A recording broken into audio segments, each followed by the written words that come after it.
तो जब जब मन में ऐसा भाव किसी के आए, एक बार थोड़ा सा वहां से खुद को हटाना और गहराई में सोचना। सोचते कैसे हैं?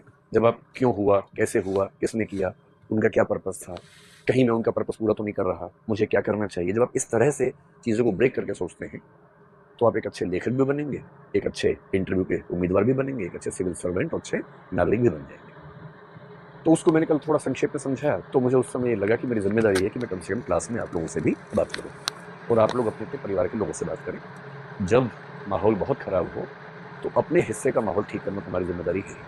हर व्यक्ति तक तो हम नहीं पहुंच सकते, पर जहां तक पहुंच सकते हैं वहां तक कम से कम माहौल को ठीक करना, समझना, समझाना बहुत जरूरी चीज है। जब भी ऐसा हो तो पहले सोच के देखिए कि कौन है जिसने ये किया होगा। और समझदारी का मूल लक्षण पता है क्या है? आप चीजों को अलग कर पाते हैं, चीजों को मिला के एक नहीं करते हैं। जो चीजें अलग अलग हैं उनको अलग अलग करके देख पाने की क्षमता आपके अंदर है। ये किसने किया होगा, कौन होगा। और इसका सबसे सिंपल तरीका समझने का क्या होता है? जिसको इससे फायदा होगा उसने किया होगा। अभी एक पर्सपेक्टिव ये चल रहा है कि पाकिस्तान ने किया है, कुछ लोग ये पर्सपेक्टिव बना रहे हैं कि सारे मुसलमानों ने मिलकर ऐसा किया है, मुसलमान लोग चाहते हैं कि हिंदुओं को मार दिया जाए। और जो इमोशनल लोग हैं बहुत ज्यादा, उनको भड़काना सबसे आसान काम दुनिया में होता है।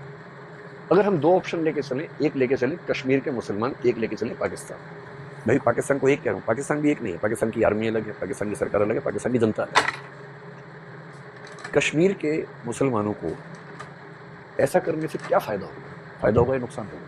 नुकसान होगा। इतने सालों की दहशतगर्दी के बाद 1980 के दशक के अंत में जो माहौल बिगड़ा, तब से बिगड़ा ही हुआ था।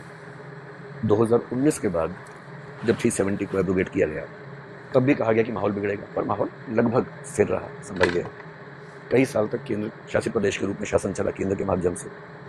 अब वहाँ इलेक्शंस भी हो गए। जनता की डिमांड पता नहीं थी, यानी क्योंकि कई वहाँ के लोगों ने ये भी कहा कि हमें तो ऐसे ठीक लग रहा था, बिना बात के इलेक्शन करवा दिया।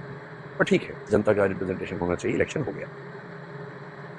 उसके बाद अगर आप डेटा देखें, और एक सिविल सर्वेंट की पहली पहचान है कि वो डेटा देख के बात करता है, हवाई बात नहीं करता।